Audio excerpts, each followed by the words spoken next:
2026년 1월 27일 화요일입니다. 오늘 창세기 강해 42번째 꼭지는 창세기 8장 1절에서 19절까지의 말씀입니다. 그 가운데 몇 절을 함께 봉독해 보십니다.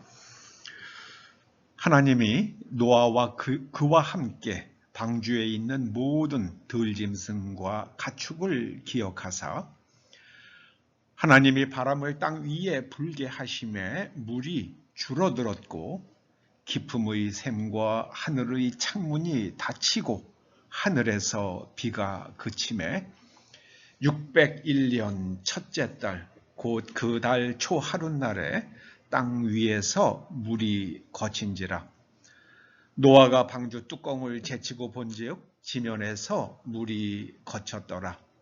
하나님이 노아에게 말씀하여 이르시되 너는 네 아내와 네 아들들과 네 며느리들과 함께 방주에서 나오고 너와 함께한 모든 혈육 있는 생물 곧 새와 가축과 땅에 기는 모든 것을 다 이끌어내라. 이것들이 땅에서 생육하고 땅에서 번성하리라 하시매 노아가 그 아들들과 그의 아내와 그 며느리들과 함께 나왔고 땅 위의 모든 동물 곧 모든 짐승과 모든 기는 것과 모든 새도 그 종류대로 방주에서 나왔더라. 오늘 본문에 새로운 시작 그랑바쌈과 아비장 이런 제목을 붙였습니다.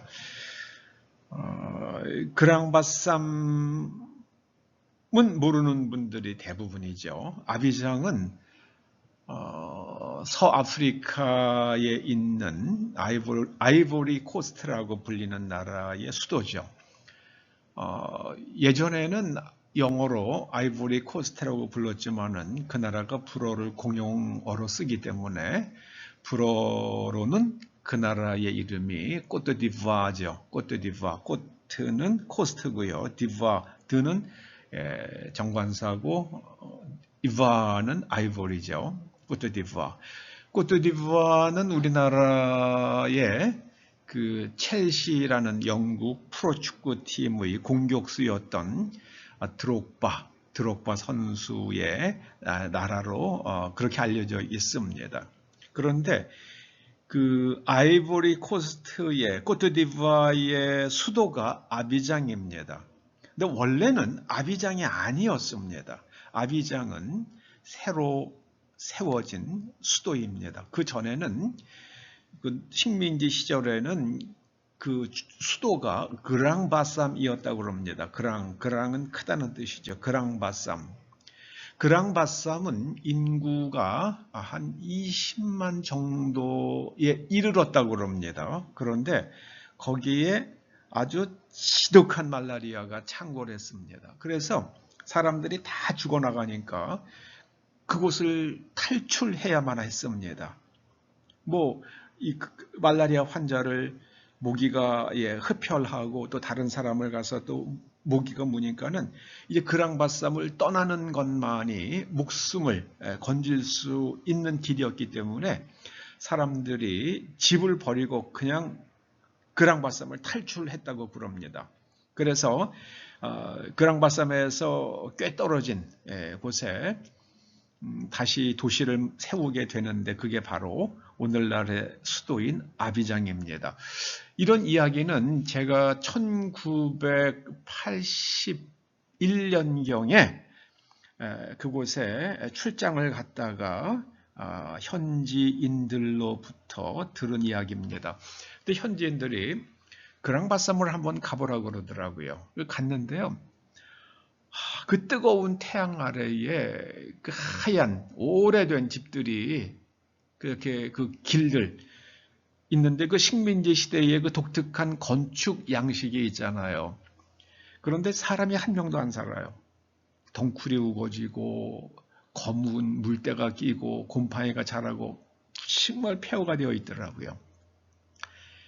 그 20만 명이 살던 도시니까 꽤 면적이 되잖아요. 그런데 사람이 없어요. 한 명도 없어요. 폐허입니다. 그냥 폐허예요. 다만 사람들이 그랑바쌈의 그 폐허가 된 곳을 관광을 하러 오니까 그들에게 관광객들에게 몇 가지 그런 그 토속적인 물건들을 파는 장사꾼들만 그 해안 쪽에 그렇게 가게를 열고 그렇게 살고 있더라고요. 그랑바쌈과 아비장. 근데 그랑바쌈이 그 해변이 굉장히 아름답더라고요. 저는 오늘 본문만 읽으면 창세기 8장만 읽으면 그 그랑바쌈이 떠올라요. 노아와 그의 가족이 목숨은 건졌습니다. 그런데 비가 그치고요. 비가 그치고 이제 물이 다 줄어드는 다음에 방주 뚜껑을 제치고 바깥으로 나오게 됩니다. 하나님께서 그렇게 하라고 말씀하셨죠. 그런데 그때 노아와 그의 가족들 눈앞에 펼쳐진 세상이 어떤 모습이었을까요? 거기에 뭐 온전한 땅이 있었겠습니까? 다 진흙에 덮이고 또 격렬한 지각 운동으로 뭐 굉장히 황폐해지고 막 그런 땅들 아닙니까? 노아가 우리는 살았다. 기뻤을까요? 슬펐을까요? 저는 기쁨 쪽보다는 슬픔 쪽이었을 것 같아요. 사람이 왜 그렇게 악하게 굴다가 이렇게 망했을까? 저는 요한계시록을 읽을 때마다 인간이 참 어쩔 수 없는 그 악이 인간에 내재되어 있다는 그런 생각을 하게 됩니다.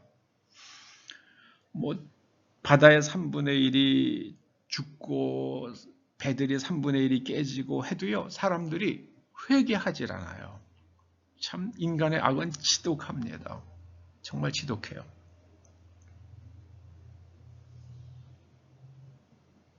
그리고 하나님께서 노아와 그의 후손들에게 새로운 시작을 허락하시지만 결국에는 새롭게 시작 못하잖아요. 새롭게 시작 못합니다.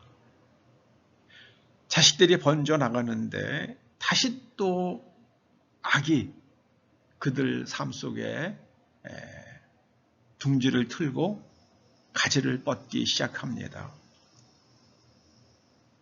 도대체 이 악은 어떻게 하면은 뿌리 뽑을 수 있겠습니까? 흔히 개신교 신학에서 가장 강조하는 게 속죄잖아요. 십자가 은총, 속죄. 근데 속죄 받고 나서 또 죄 짓잖아요. 저는 그 부분만 생각하면 참 가슴이 아파요. 그러니까 죄 짓고 속죄 받고 죄 짓고 속죄 받고 그 다람쥐 쳇바퀴 돌듯 하는 그걸 은혜라고 이야기하니까는요, 참 그 교리 앞에서 참 당황스럽고 그럴 때가 있습니다. 성경은 우리에게 신의 성품을 가진 사람이 되라고 말씀하시잖아요. 하나님과 그리스도를 알므로 우리가 신의 성품에 도달할 수 있다고 말씀하시잖아요. 근데 우리는 속죄만, 죄 사함 받았다는 것만, 그것만 붙들고 있어요. 저는 죄 짓지 않는 사람이 되는 것. 그래서 내면 구조가 바뀌어서 죄에 흥미가 없는 사람이 되는 것. 그게 저는 하나님께서 인간에게 바라는 것이라고 생각하십니다. 죄가 싫어져야죠. 죄에 대한 유혹이 있는데 어떻게 죄를 안 짓게 되겠습니까? 어정어정 걸어가다 한 번은 툭 걸리는 거죠. 그래서 가장 중요한 거는 내면 구조가 바뀌는 겁니다. 내면 구조가 하나님의 말씀에 일치되도록 바뀐 상태, 그것을 가리켜서 구약성경은 체다카라고 부릅니다. 그게 공의예요. 그런 사람은 다른 사람의 정당한 권리를 헤아리고 지켜주죠. 그게 바로 미슈파트입니다. 그 체다카와 미슈파트가 하나로 합쳐진 말이 신약 성경에 나오는 의, 바로 디카요시네입니다. 디카요시네. 디카요시네란 말은 내가 하나님의 말씀으로 내면이 완전히 재구조화되었기 때문에 사물에 대한 인식과 해석과 판단과 결정이 하나님의 말씀과 일치하며 또 다른 사람의 정당한 권리를 헤아리고 지켜주고 그 경계선을 넘어가지 않습니다.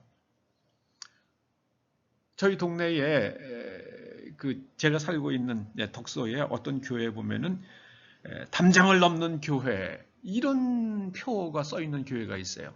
담장을 넘는 교회. 이제 요셉의 후손들에 대해서 야곱이 예언할 때 쓴 말이잖아. 너는 우물가에 심은 나무라 담장을 넘어서 가지를 뻗으며, 그 다른 사람의 영역에 계속 침범한다는 얘기죠. 에브라임 지파잖아요. 그렇잖아요. 계속 침범을 하잖아요. 그 말뜻도 새기지 않고 담장을 넘는 교회라고. 그걸 보니까 또 불도장이라는 중국 음식이 생각나더라고요. 담장을 넘는 거는 도둑이 하는 거 아닌가요? 정말 무슨 표어를 걸더라도 좀 생각하고 했으면 좋겠어요. 그랑바쌈. 저는 창세기 8장은 저에게 늘 제가 45년 전에 보았던 그랑바쌈을 기억나게 만듭니다. 기도하시죠. 아버지 하나님, 계시록이 다 성취되면 우리는 여기저기서 그랑바쌈보다 더 황폐한 것들을 많이 보게 될지도 몰라 마음이 저리고 슬플 때가 있습니다. 우리의 후손들은 내면 구조가 바뀌어서 언제나 하나님께서 기대하시는 수준까지 성장하여 하나님과 동행하는 삶을 살아갈 수 있도록 은혜 내려 주시옵소서. 예수님의 이름으로 기도드리옵나이다. 아멘.